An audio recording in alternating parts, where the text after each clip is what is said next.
दोस्तों, भारतीय इतिहास के पन्नों में हमें ऐसे कई वीर राजाओं और बहादुर रानियों के बारे में पढ़ने को मिलता है जिन्होंने अपने राज्य और लोगों के लिए अपनी जान तक कुर्बान कर दी थी। वहीं कई शासक ऐसे भी हुए हैं जिन्होंने अपनी पराक्रमी और प्रजापालक होने के बदले अपना पूरा जीवन अय्याशी में गुजार दिया। आज की इस वीडियो में हम आपको भारत के कुछ ऐसे ही अय्याश राजा महाराजाओं के बारे में बताने जा रहे हैं जिनके बारे में जानकर आप हैरान रह जाएंगे। नमस्कार दोस्तों, नॉस्टैल्जिक मूवीज पर आपका स्वागत है। हमारी सूची में सबसे पहला नाम है पटियाला के राजा भूपेंद्र सिंह का। ऐसा माना जाता है कि उनका सबसे बड़ा शौक सुंदर लड़कियों के साथ समय व्यतीत करना था। सुंदर औरतें और काम वासना पटियाला के राजा की सबसे बड़ी कमजोरी थी और 38 सालों तक पटियाला पर राज करने वाले भूपेंद्र सिंह ने 5 शादियां की थी और ऐसा माना जाता है कि उनके पास 350 से ज्यादा रखेल थी। कुल मिला के महाराजा भूपेंद्र सिंह के 88 बच्चे थे। पटियाला के महाराजा की अय्याशी का अंदाजा इसी बात से चलता है कि वो फ्रेंच ब्यूटिशियन, भारतीय प्लास्टिक सर्जन, सोनार, परफ्यूमर और फैशन डिजाइनर के साथ मिलकर अपनी रखैलों को अपनी पसंद के हिसाब से तैयार करवाते थे। इन सब बातों का खुलासा दीवान जर्मनी दास की किताब महाराजा से हुआ है, जिसमें जर्मनी दास ने राजा महाराजाओं के किस्से खुल के बिना किसी लाग लपेट के बताए हैं। ये बहुत ही कमाल की किताब है, अगर आपको मिल पाए तो जरूर पढ़ें। जर्मनी दास महाराजा में ये भी लिखते हैं कि महाराजा भूपेंद्र सिंह नग्न पार्टियों के बहुत शौकीन थे। गर्मियों में अपने स्विमिंग पूल में राजा नग्न महिलाओं और मदिरा के साथ जमकर अय्याशी करते थे। इन पार्टियों में नग्न औरतों के सीने पर मदिरा उड़ेलकर शराब पी जाती थी और फिर उसके बाद सामूहिक संबंध बनाए जाते थे। दोस्तों, महाराजा बहुत रईस थे। आजादी के बाद जिस स्टॉलिंग सिल्वर बग्गी पे बैठ के हमारे देश के पहले राष्ट्रपति राजेंद्र प्रसाद राष्ट्रपति भवन गए थे, वो महाराजा भूपेंद्र सिंह की ही थी। हमारी सूची में अगला नाम है मुगल बादशाह शाहजहां का। हम सब इस कहानी को अच्छे से जानते हैं और इसका कारण है खूबसूरत ताज, सफेद संगमरमर से बनी वो नायाब इमारत जो आज मिसाल है सच्चे प्रेम की। लेकिन शाहजहां की शख्सियत को अगर आप करीब से जानेंगे तो पाएंगे कि वो प्रेमी नहीं संगी था। दोस्तों, आप ये जानकर हैरान रह जाएंगे कि मुमताज की मौत शाहजहां के 14वें बच्चे को जन्म देते समय हुई थी। दरअसल मुगल बादशाह मुमताज की खूबसूरती का कायल था, इसलिए शाहजहां ने मुमताज के अलावा अपनी किसी और पत्नी से बच्चे पैदा नहीं किए। लगातार बच्चों को जन्म देते समय मुमताज को कई गंभीर समस्या हो गई थी, जिसके चलते उसकी मौत हो गई। मुमताज की मौत के बाद शाहजहां ने करीब 8 शादियां और की। उसके अलावा उसके हरम में कई 100 महिलाएं और भी थी। वही ताज को बनाने में करीब 22,000 लोगों को कई साल लग गए थे, जिसमें लगा सफेद संगमरमर राजस्थान से आया था, क्रिस्टल चाइना से आए थे, रोडोनाइट अरब से, लपीज लजूरी अफगानिस्तान से और नीलम श्रीलंका से खास तौर पर मंगवाए गए थे। इस अकेली इमारत के कंस्ट्रक्शन में सल्तनत के खजाने का ज्यादातर हिस्सा खर्च हो गया था।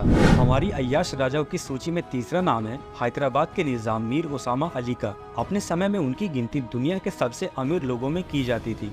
उनकी अमीरी का ये आलम था कि वो एक 185 कैरेट डायमंड का इस्तेमाल अपनी टेबल पर पेपर वेट की तरह करते थे। उस डायमंड का साइज ऑस्ट्रिच के अंडे जितना था और ये दुनिया का 5वां सबसे बड़ा डायमंड था। वैसे तो निजाम के कई किस्से मशहूर हैं, लेकिन सबसे मशहूर ये है कि 22 साल की उम्र में अज़मुन्निसा बेगम से अपनी पहली शादी के वक्त महर के रूप में उन्होंने 128 किलो सोना दान में दिया था। जी हाँ, 128 किलो। वैसे उन्होंने कितनी शादियाँ की ये कह पाना मुश्किल है, लेकिन उनकी 3 दर्जन के आसपास औलादें थी। निजाम के पास 14,718 कर्मचारी थे और 3,000 अरबी बॉडीगार्ड। उनके महल के झूमर को भी साफ करने के लिए 38 लोगों का स्टाफ था। इन सब के अलावा निजाम उस्मान अपनी शायरी और नेक दिली के लिए भी बेहद मशहूर थे। उनकी अंतिम यात्रा में कहते हैं 10 लाख से ज्यादा लोग शामिल हुए थे। चौथे नंबर पर बात करेंगे महारानी गायत्री देवी की। जयपुर की राजमाता कहे जाने वाली महारानी गायत्री देवी का जन्म 23 मई 1919 को लंदन में हुआ था। महारानी गायत्री देवी के पिता राजकुमार जितेंद्र नारायण कूच बिहार के युवराज के छोटे भाई थे और वही उनकी मां इंदिरा राजे बड़ौदा के मराठा राजा सयाजी राव गायकवाड़ तृतीय की इकलौती बेटी थी। गायत्री देवी के बारे में कहा जाता है कि वो एक बहुत शानदार महल में पली बड़ी थी और उनके महल में लगभग 500 से ज्यादा नौकर काम करते थे। इसके साथ साथ गायत्री देवी को गाड़ियों और शिकार का भी बहुत शौक था। उनके बारे में ये भी कहा जाता है कि जब उन्होंने पहली बार चीते का शिकार किया तब उनकी उम्र महज 12 साल थी। महारानी गायत्री देवी एक अच्छी शिकारी होने के साथ साथ एक बेहतरीन घुड़सवार और पोलो की अच्छी खिलाड़ी थी। उन्हें गाड़ियों का भी बहुत शौक था। भारत में पहली बार मर्सिडीज बेंज W126 और 500 SCL को लाने का श्रेय उन्हीं को दिया जाता है। मर्सिडीज और रोल्स रॉयस गाड़ियों के साथ साथ महारानी गायत्री देवी के पास एक एयरक्राफ्ट भी था। 1940 में गायत्री देवी का विवाह सवाई मानसिंह द्वितीय बहादुर के साथ हुआ था, जिसके बाद वो जयपुर की तीसरी महारानी बन गई थी। लेकिन पति और बेटी की मृत्यु के दुख ने महारानी को उभरने नहीं दिया। नंबर 5, इंदिरा देवी महारानी कूच बिहार। बड़ौदा के राज परिवार में जन्मी इंदिरा देवी का जीवन उथल पुथल से भरा रहा। पहले इंदिरा देवी का विवाह ग्वालियर के महाराजा माधोराव शिंदे से तय हुआ था, लेकिन वो कूच बिहार के महाराजा के छोटे भाई के प्यार में ऐसी पड़ी कि उसने वो रिश्ता तोड़वा दिया। जितेंद्र और इंदिरा शादी के बाद लंदन चले गए और फिर इन दोनों ने पूरे यूरोप की सालों तक सैर की। इंदिरा जूतों की इतनी शौकीन थी कि एक बार उन्होंने अपने फेवरेट शू मेकर सैल्वाटोर फ्रैगेमो को 100 जोड़ी जूते बनाने का ऑर्डर दिया था, जिसमें से कई जूतों में हीरे जवाहरात जड़े जाने थे।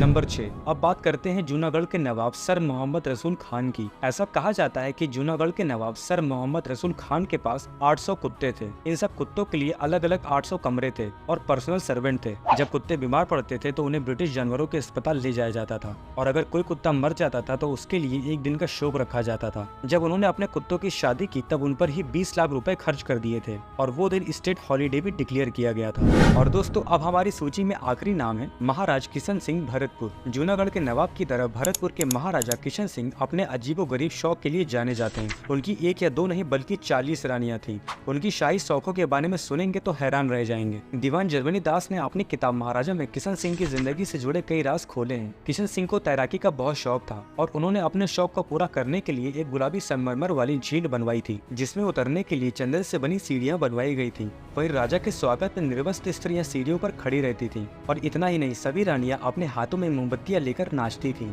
और जिसकी मोमबत्ती सबसे देर तक जलती रहती थी उस रात महाराजा किशन सिंह उस रानी के साथ रात बिताया करते थे।